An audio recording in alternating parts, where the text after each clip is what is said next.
Welcome to the Raising Cinephiles podcast, a show about passing on your love of cinema to the next generation. I'm your host, Jessica Kantor, and I have worked in all facets of the entertainment industry for the last 20 years, and recently became a mom. On this week's episode, we welcome Maggie Mackay. She's the Executive Director of Vidiots and discusses how choosing a film in a place like a video store can allow a kid to create their own taste and passion for cinema. She's making this possible with Vidiots' recently opened video store and theater in the Eagle Rock neighborhood of California. And if you're able, I highly recommend donating to their capital campaign. The link is in the show notes. They are an organization that will keep cinema alive for generations to come. Always remember that myself and guests are speaking from personal experience and not giving parenting advice. Let's go ahead and dive into the episode. Welcome back to the Raising Cinephiles podcast. This is Jessica Kantor, your host, and today I'm here with Maggie Mackay, the Executive Director of the Vidiots Foundation, a real champion of cinema, and I'm so excited that you're here to talk to me today. Thank you, me too. Awesome. I'll start with my first question. What is your first movie memory? So my earliest movie memory is my dad taking me to see 101 Dalmatians, which would have been in the 70s. I think I was really little. I was born in 75, and I think so this must have been 77 or 78, maybe it was 3. What's funny about it is that in those days they used to show like a short film or short animated thing before a movie, and it was about the donkey that took Mary to Bethlehem. And I was raised by atheists. So for me, it was like both like narratively sort of strange and shocking. And then whatever that movie is, I think it was called like The Little One or Little One, something like that. And it was beautiful. I'm sure it was like a Disney thing. The colors were amazing. And so that's my earliest memory of seeing something on a big screen like that. Mm-hmm. And then one of my other like really important memories was E.T. when I was probably 6. And that was the moment at which I realized I wanted to show other people movies. Oh, and wow. That is what I do for a living now. And have done for 25 years. So at 6 years old, did you bring every one of your friends back to see it? I don't know who took me to see E.T. in the movie theater. I don't remember that part of it, but I think it was released in the summer. I'm not sure when it was released, but I went to a daycare and an after-school program that would occasionally do field trips. And it's kind of amazing that there would have been kids younger than I was at E.T., but I distinctly remember there being a very little kid in the group on my second viewing of it with my school group, and that I wanted that little one to sit next to me so that I could coach them through anything that was too intense or scary.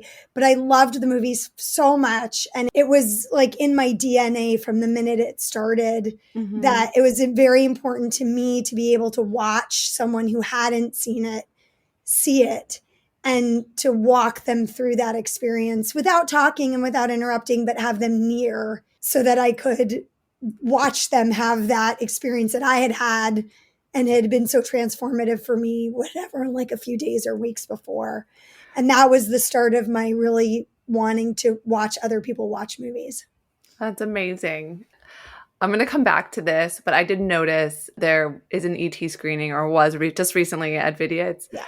And I was in my head being like, I hope they do that in like 3 years, because my son is just a little too young to go see that at 1.5 years. But I'm counting down the hours and the minutes. We'll do it every year. Okay, good. We're doing it again. We often will do 2 showings of a movie that we know is going to be really well loved. And the first one was basically like a lot of kids having their first in-theater experience. Oh, it's awesome. And then every grown-up like weeping with nostalgia, including me. That's so beautiful.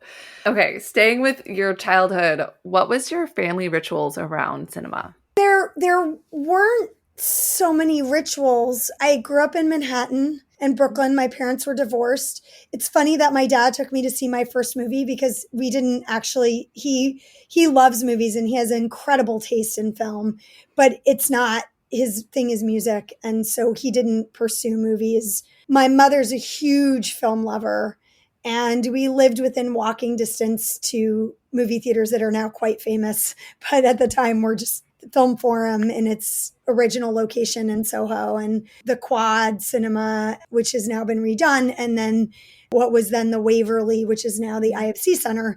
So, but at the time they were just our local movie theaters. And my mom, well, I guess you wouldn't call it a ritual, but the common factor in our movie going experience was that my mom took me to highly inappropriate movies for whatever age I was at, because understandably, she wanted to go to the movies and she couldn't always have a babysitter. And some of them were pretty outrageous choices, but all of them ended up, I think, having a very important influence on me. Talk to me about some of them.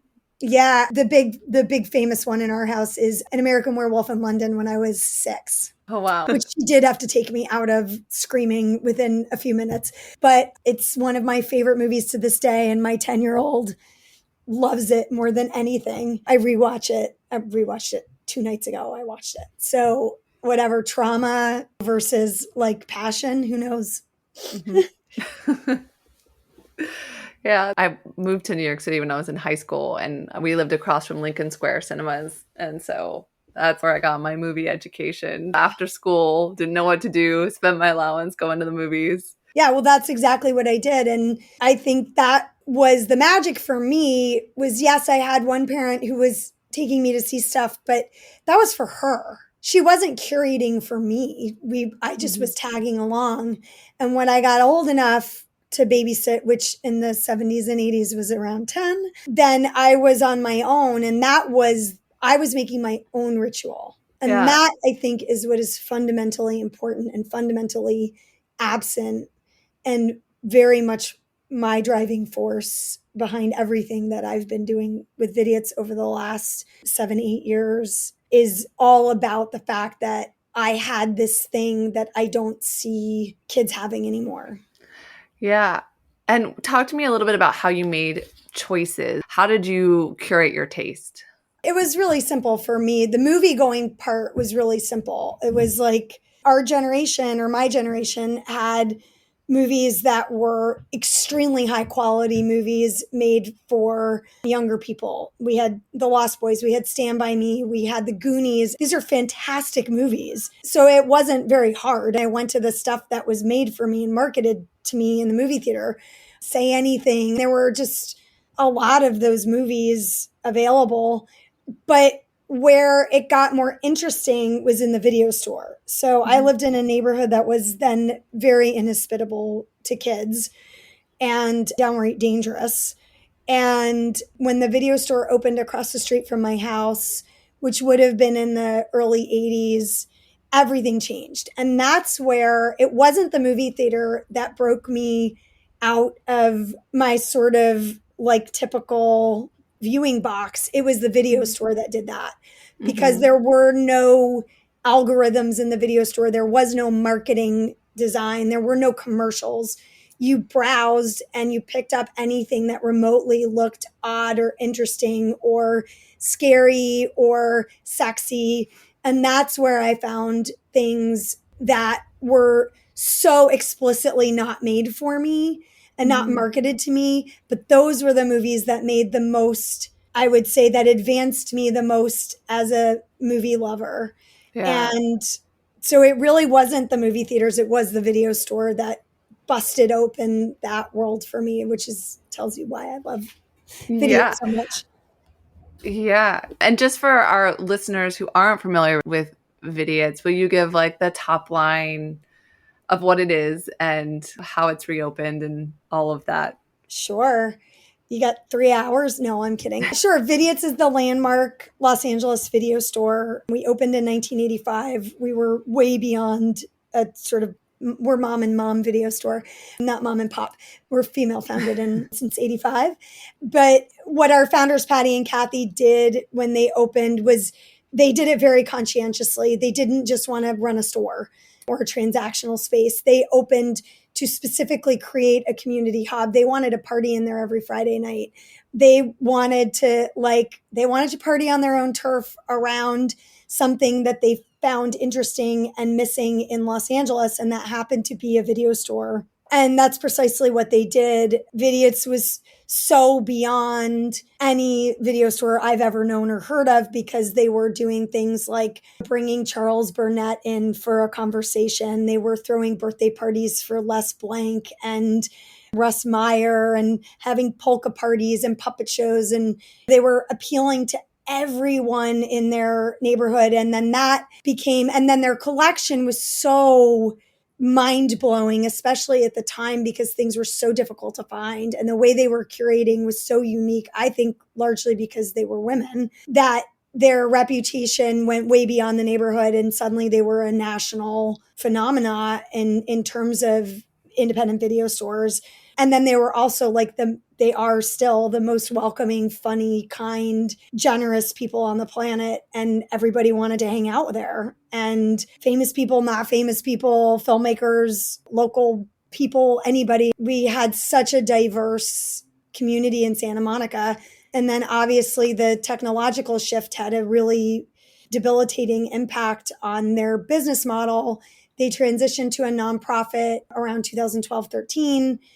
I got wind that they were looking for an executive director, which I had never been. I'm a career film programmer for film festivals, and I've made a career out of putting audiences and films together in LA for the last 25 years. But when I heard that Vidiots was looking for an ED, I thought, well, I might as well throw my hat in the ring, because I was, especially at the time, the one person who I knew who had never given up on video stores and was constantly talking about the importance of video stores and the dangers of a streaming only world, which at that time I can tell you no one was talking about. So I'll take a little credit for that.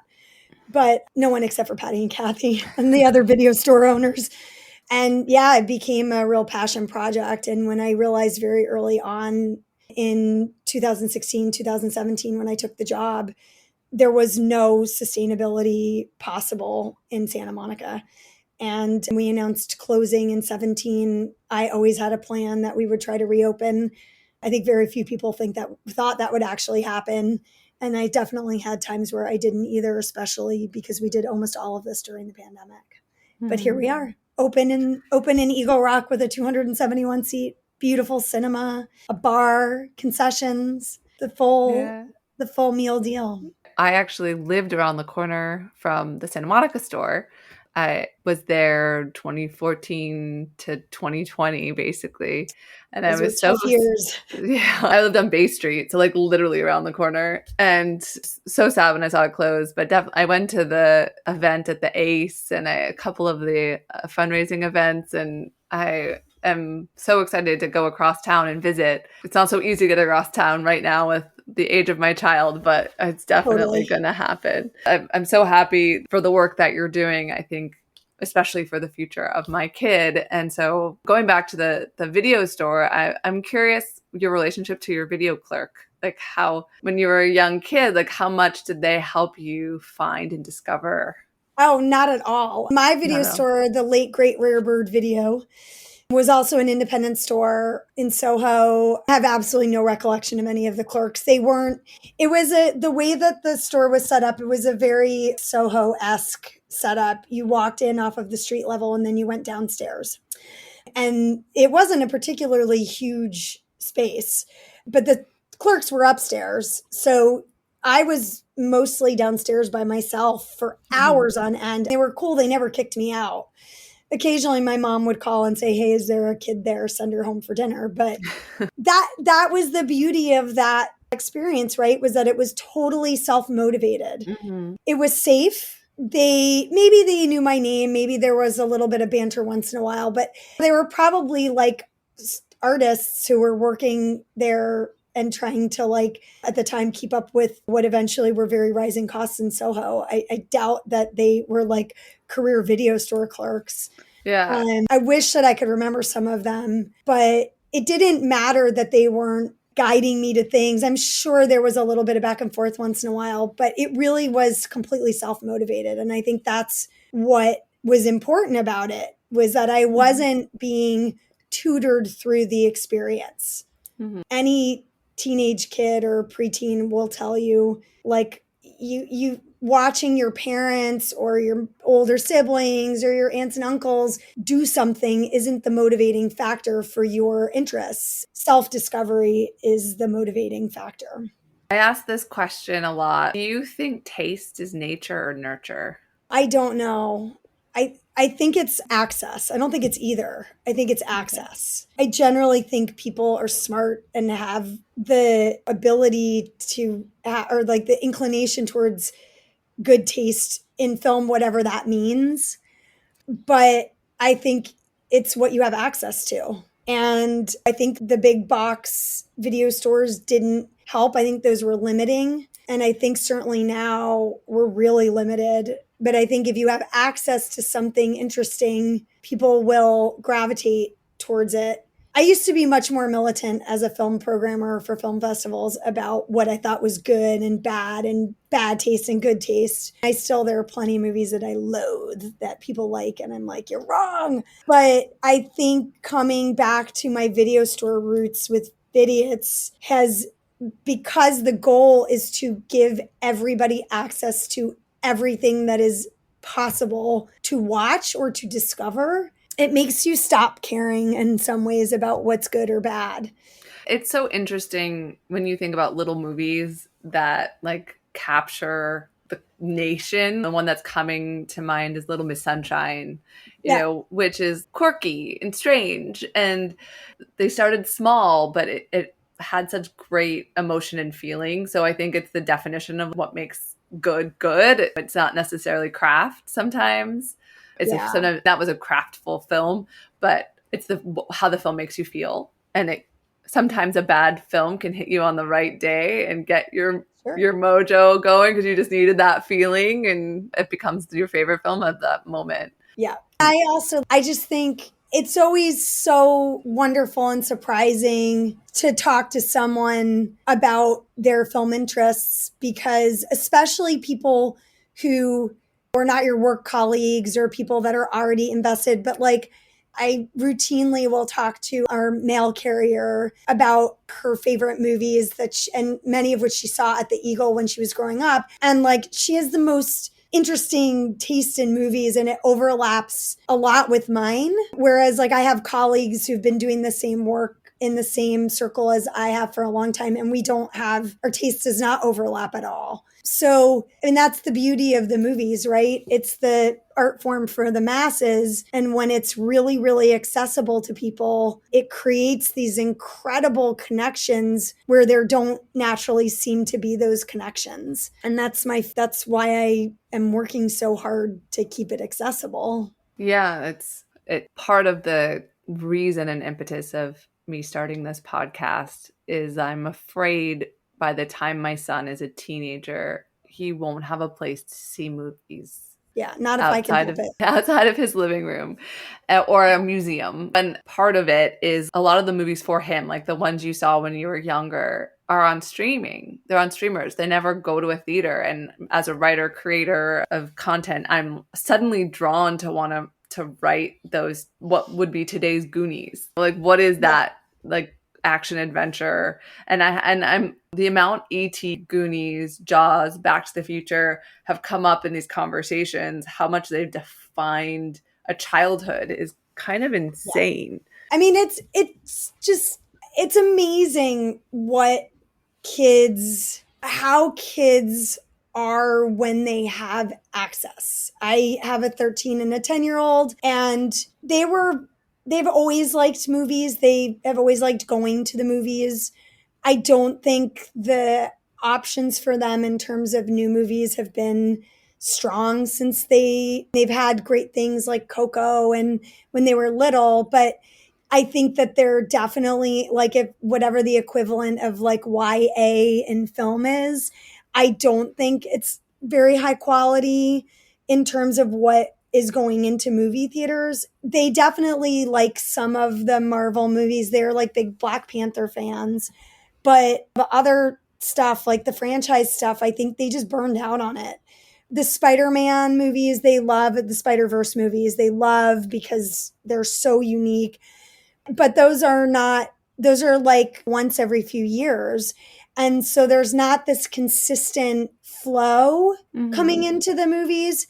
But I will say that during the pandemic, they both lost focus. It became, without being able to go to the movies, they totally lost focus. And I was like, had my personal anxiety about like, oh shit, like my own kids cannot sit still through a movie or get through an hour and a half without talking.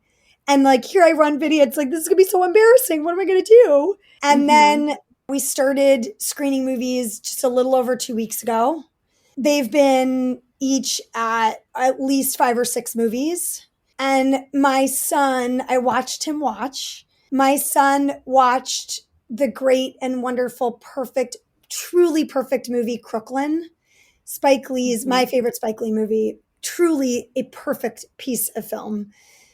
I watched my 13-year-old watch that movie. He sat in a row by himself off to the side. He did not take that phone out once. He sat through the whole movie. His eyes were on the screen the whole time. We walked out. He said, oh, that movie's so good. That is him, not me. He did that. And it was because he had access to that movie theater and that movie. And I thought, okay, everybody's retrainable. Like the minute they have access, they will consume these things in the way that they should be, in the way that they were meant to be consumed. They just need the access. So can we back up to your kids being little? Because this is my personal way of asking people for advice on how to make my child like film. Happy to. So what do you remember? How do you introduce them to film? So my older one, who's now 13, we like experimented a little bit. We were pretty like, we weren't like a no screen house or anything, but there was Sesame Street was on. And then he went so cuckoo bananas. Something weird happened with Elmo where it was like a drug, and he couldn't even watch Sesame Street after a while, because when Elmo would not even the minute where Elmo would not be on screen, like the camera would cut away from Elmo, he would like flip out. So then I was like, okay, we can't do this. So then we started watching the really old Sesame Streets on DVD. And that was sort of his entry point, were those old Sesame Streets. But then at a certain point, we introduced The Red Balloon on DVD, and he was like completely, totally enthralled and obsessed. How and old? Do you remember how old? Yeah, little, like 2.5 maybe. Okay. And he watched it. We watched it every night for about a year. We would do like our routine. He was a kid who really needed a routine. He was very smart and very precocious and truthfully kind of a pain in the ass. So like we were like buttoned down on those routines because it made life easier and like avoided major meltdowns. And he loved it. And we were happy to watch The Red Balloon over and over and over again. And then he gravitated towards other things. We had a good Disney run in there. Like I think when he was little, there are movies that I don't let them watch because I just don't like them. I won't say which ones. There's a particular Disney movie about a young girl that I think is problematic that I don't show my kids. I mean, there's disclaimers in front of most of the old Disney movies now. Yeah. Which is their other big one was Robin Hood, the 1970s Disney Robin Hood, which is, if it's possible for Disney to make a truly anti-establishment movie, that's it. I think that the creators of that movie intended it to be very anti-establishment, and I think they succeeded. And that was also our first movie we showed at Vidiots when we opened. Oh, awesome. Yeah. It's one of my favorites. He really loved that movie. My daughter is second kid. So like I said, American Werewolf in London when she was like 7, she just was rolling with whatever was on. Star Wars was a big, big defining factor. And I did curate Star Wars for him. Like I picked a date and a time and we made a big ritual out of it. And we started with the way that one should, which is with the originals. Yeah. And, I'm not sure if I warned you, my last question is, which movie should I show my son to turn him into a cinephile? So one of my guests was like A New Hope.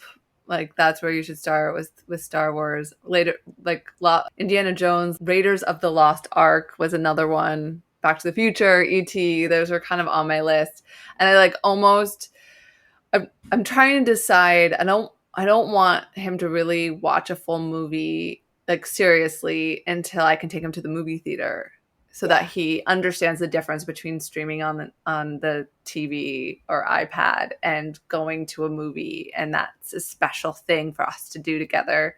Yeah. So I may be renting out the theater for the Red Balloon when he's 2 or something. I think like we'll just program it. I think the importance of going to the movies is being with other people, right? With being in an audience. We will do the Red Balloon. It's great. It's great for really little kids because there's no language in it. It's just all visuals and music. There's some talking and maybe there's a little bit of subtitle, but it doesn't matter. It's almost entirely visual. And it's sad. It's a sad story, but I think that's okay. I think kids can handle sad stories. I don't know. I think it depends on the kid. I'm very happy that we showed him Star Wars, but I could tell you Star Wars and Legos my kid was like a prolific artist when he was little and a drummer. And it was like off the rails. People would see his drawings and be like, who did this? He would draw bands. He used to draw like Jimi Hendrix and his band or the Grateful Dead. It was crazy. He was so obsessed. And he was this very like quirky, unique set of interests for a kid his age. And then Star Wars and Legos were like normalized. So I don't know if that made him more normal in quotes or if it made him a film lover. I don't know. But I don't think it matters. I think that what matters is that they get a chance to make their own choices.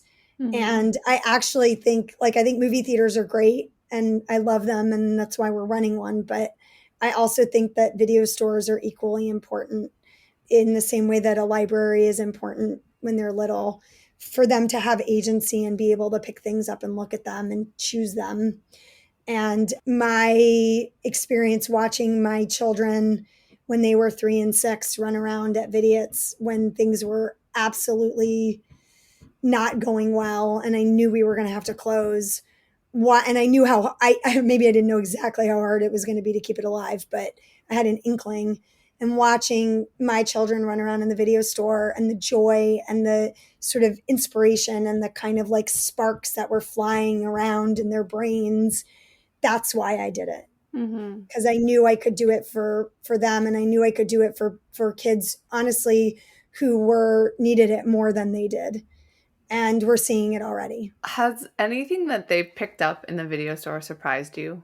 They have so much physical media in their lives and now they're going to the movies so much. I haven't seen them in the video store, like explore the video store much because I've been working a lot. But yeah, like when in that one particular day that was sort of so electrifying when they were little at Vidiots.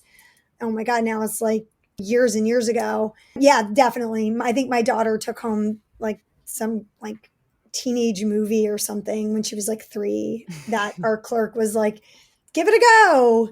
It was it's less about what they're actually taking home and more about the interaction that they're having around that thing. So they pick the thing and there's somebody to talk to them about the thing that they picked. And then they take it home and then they bring it back and there's somebody to talk to about that experience. And to me, that's way bigger than the actual title that they picked. Or it would be an interesting thing. Have you seen like the Tony box or like those things where you get characters and you put them on a speaker and it tells you a story? No, I've never heard of that. So it's like it's a toy. I've been debating because I also read a ton. I just really care about story in general and like opening his eyes up to the world. And I don't think he's quite old enough yet, but each character holds a story. There's a lot of kind of stories that we know from TV and film, book stories, and then family members can record stories.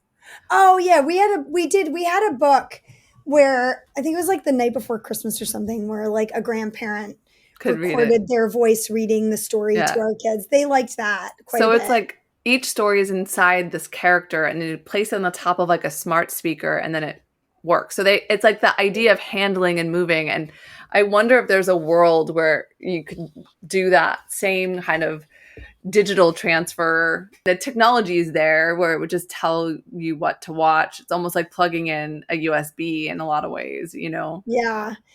I don't know. I'm actually kind of relieved my kids are older in an increasingly technological world because we don't have smart speakers at our house. We have streaming, we've got Roku, but like I'm actually starting to think about sort of like decreasing the subscriptions we have because now we have the video store and my husband is almost entirely renting right now. And the choices on streaming are getting so scaled back. And what's happening with the big streamers is pretty obviously with the strike. It's pretty crummy, especially my husband works in post. So he's definitely impacted by all of this. And I'm have honestly moved so rapidly back into a physical media theatrical experience just overnight because I'm at Vidiots every single day for the last 3 weeks. Yeah. I'm wondering if there's like a world where Vidiots can have childcare so I Oh can my come and God, see a wouldn't that movie. be great? Like a matinee. Yeah. Well, we're definitely doing, we call it BYOB, bring your own baby or bring others' babies for like caretakers and parents. So the idea behind that would be to like show you guys like an actual adult movie that you want to see, but with like the understanding that if somebody's crying or we need low lighting or whatever, we can do that. I don't know if our marketing, if we got slammed into openings so fast. We never had sort of the soft launch period where we could like have time to build up our marketing. We just passed our inspections, which happened a lot later than they were supposed to. And then we just had to open because the financials on all of this are not easy. But eventually we'll like actually get to marketing all of that stuff in a very particular way. But yeah, we really want to do that. We want to do all the things. We want to do a thing called homework hour where the teens and tweens, when they are back in school, can come down from local schools and work with tutors and get some homework done. And then they get to watch something of their choice in the micro cinema. So we have a little micro.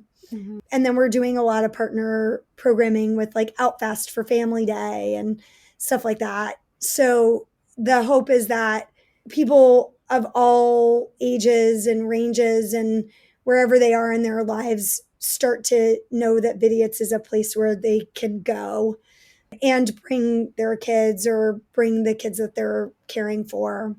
We're doing a lot of all ages stuff or a lot of stuff that we hope people will see as all ages and push some of the more adventurous kids to watch things, black and white movies and horror movies and things like that.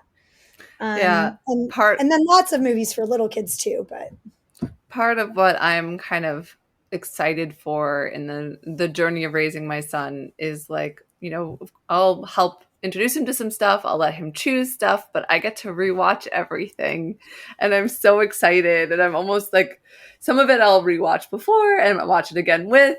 But, you know, I just am so excited to rediscover these films, both for myself and through his perspective. Oh, totally. Yeah. And then there will be a point where you're like, oh my God, I can't believe I have to watch this terrible movie over and over again. But it won't matter because he's loving art. Whether or not you like it or not, he'll dig it. And that's really I think that's what turns someone into a film lover, is that they got to discover it and experience it through their own motivating factors. My entire sense of humor is based on like Eddie Murphy movies that were so highly inappropriate at the time I was watching them. But Yeah. I'm a Oh. little Eddie Murphy deep down inside with no homophobia. But Yeah, my older brother and I, when we went to our grandparents from the video store around their house, would rent. The only thing we could agree on was Police Academy. yeah, which by the way I rewatched and it's really got some awesome stuff in it. Police Academy is like I think one of those 80s movies that aged well. I have to rewatch that, but I was like, likely, I think I was 7 years old watching that. Like that Airplane, I think we would watch, and we would be happy watching. She'd leave, cut fruit, come back in, and give us some fruit to watch with the movie. Yeah, that was the thing. Just generally speaking, I think my generation had a lot more autonomy than younger generations. And I will say, like, my kids, I think they're getting it. I think Vidiots has been an incredible addition in their lives. Just even 2 to 3 weeks, I can see just so much happening for them emotionally, socially, because they have this place in their lives, regardless of whether their mom runs it. It's their they live in the neighborhood. It's their neighborhood. They have a neighborhood movie theater. Yeah. And I just know running this space is really hard. We're still very much like working on our capital campaign. We did not hit the goal for our capital campaign before we opened. The financials on running a space like Vidiots are abysmal. They're so hard. Our financials are not abysmal yet, I don't think, but it is a very, very tough proposition to run a place like this, especially in this economy, especially with the industry and the condition it's in.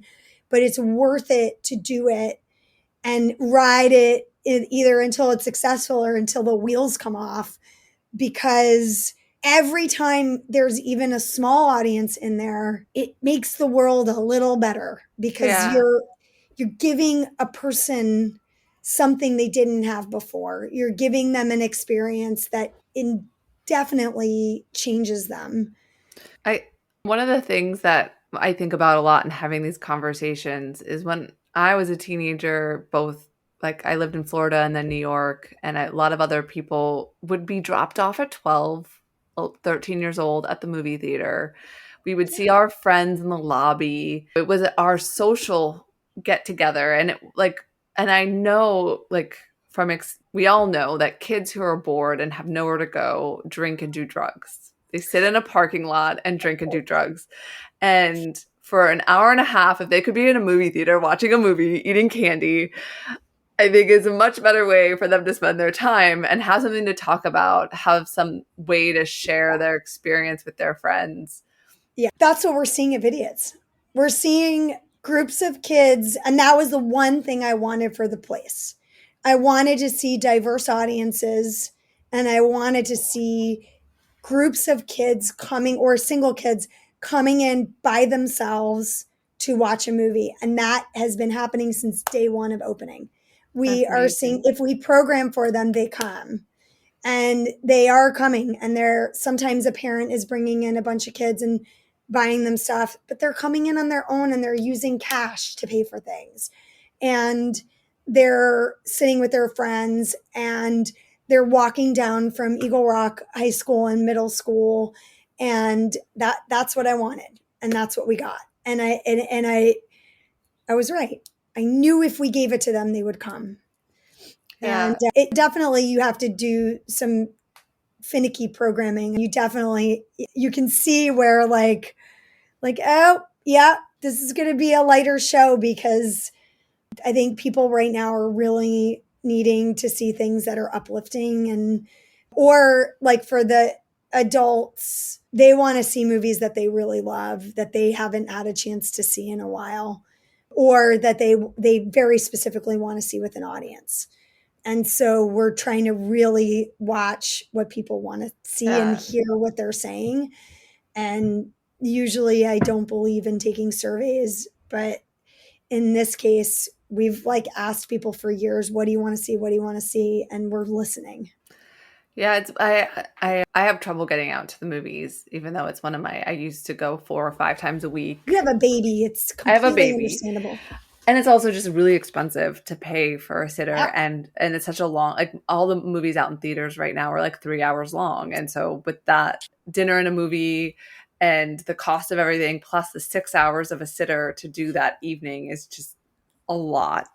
Well, that's And one thing I talk a lot about, is that I don't think that the film industry is doing itself any favors. I think there's like all of this like high level freak out about why people aren't going to the movies and like what's happening. And I'm like, well, you made them all 3 hours long. You let the movie theaters shut down.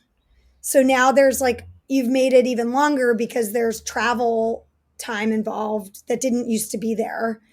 And then you made them all really expensive.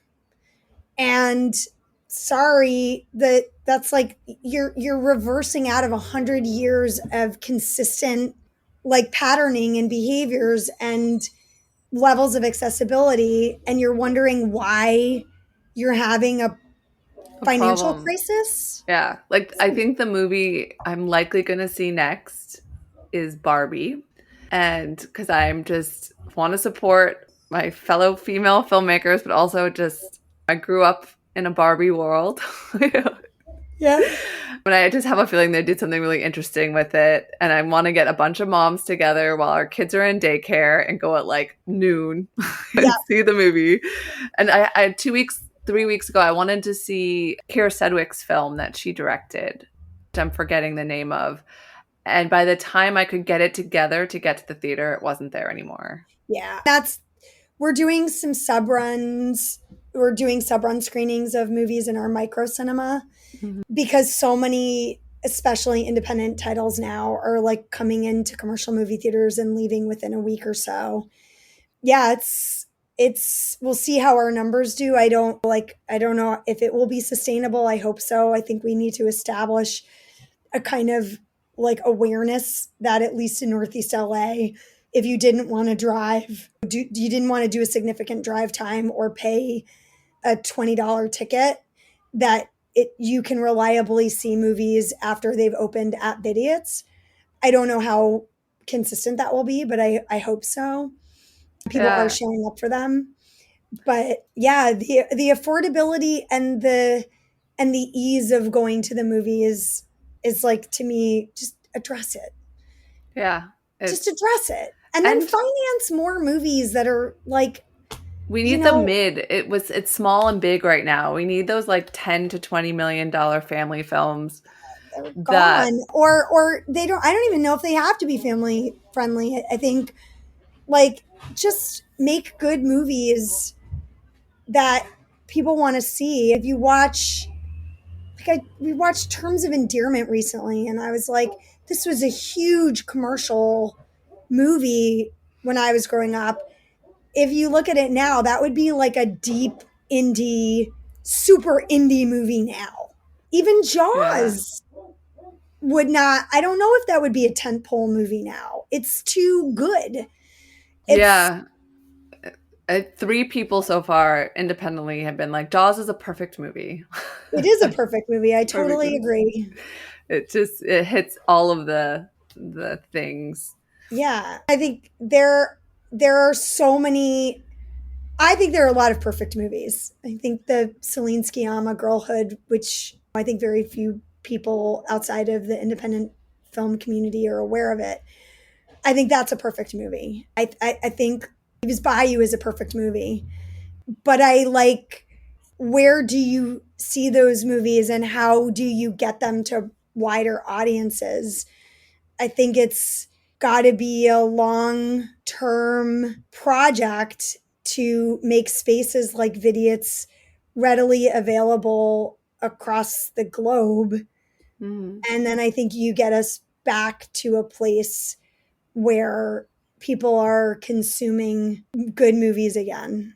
Yeah. And then that whole, like, we don't have anymore like the water cooler conversations. We had it around Succession, but it used to be a movie would open one weekend, everyone would go and see it, and you'd go to work on Monday or to school on Monday and talk about it. And because it was accessible to everybody.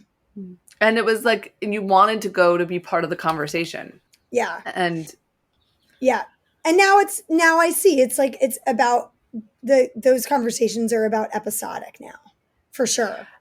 Episodic and not very many. It's very few that go like make it to that. And it in a lot of ways, because there's just so much story online. Like it's hard to even keep track of the shows you're watching. There's so many shows. Yeah, absolutely. I watch like Sopranos. My husband and I just like keep watching Sopranos over and over again. Watched it so many times. People I think are rewatching The Wire. Like I think there's so much that, and I think the pandemic also made people really seek out familiarity. I think a lot of people were rewatching things that made them that they could count on.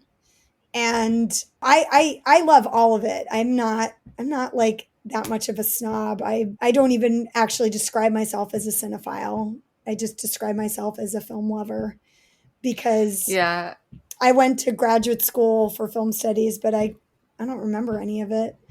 I'm not sure like I certainly can't have a cogent conversation about the French New Wave anymore. I used to be able to do that. I can't do that anymore. But I just think that loving the art form that I think has done the most next to music to like create alliances between people who shouldn't have anything in common with each other. I think the cultural catastrophe that we're in, especially in this country right now, and probably globally, has everything to do with the fact that we've lost FM radio. We've lost like TV, like the TV that you could actually just turn on without having 10 subscriptions.